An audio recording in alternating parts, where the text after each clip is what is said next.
AKY. चार पिल्ले लेकर झुंड में घूमने वाले कुत्ते, तेरी औकात है मेरे सामने टिक पाने की? घुंघरू पहनकर मुजरा करने वाले, तेरी हिम्मत कैसे हुई मेरे सामने आने की? हम हैं DJ Rajan, king of Trimohani बाजार, टांडा, अंबेडकर नगर।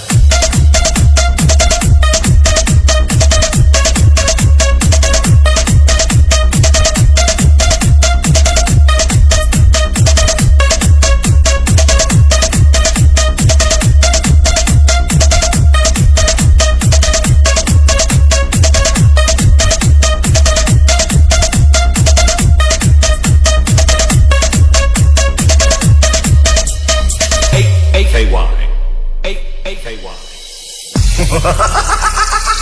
अरे अरे, मैं तो यहाँ बड़े बड़े बाज और गिद्धों का शिकार करने आया था। ये साला कबूतर कहाँ से आ गया?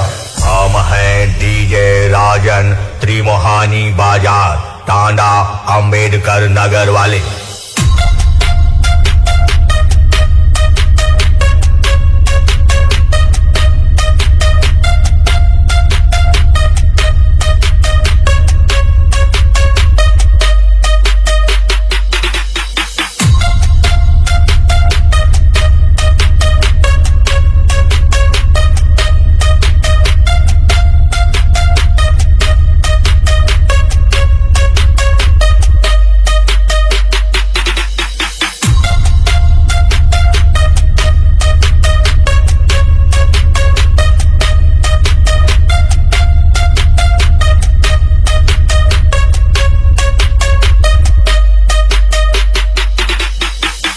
बाबूजी बाबूजी, भंडारा करा दो, भंडारा करा दो।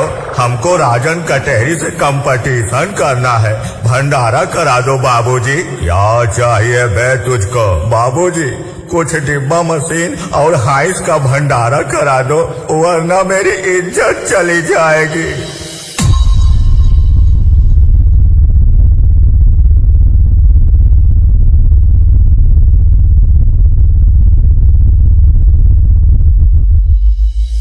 वरना मेरी इज्जत चली जाएगी।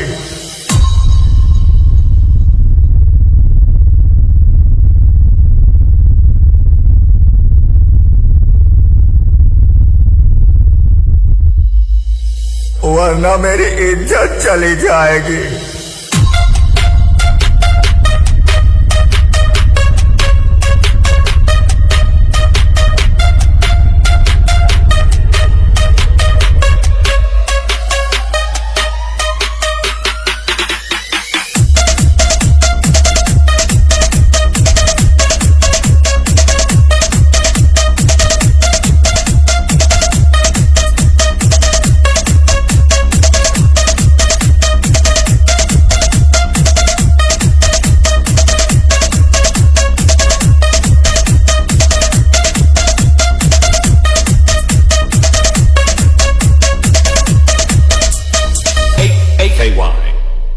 AKY.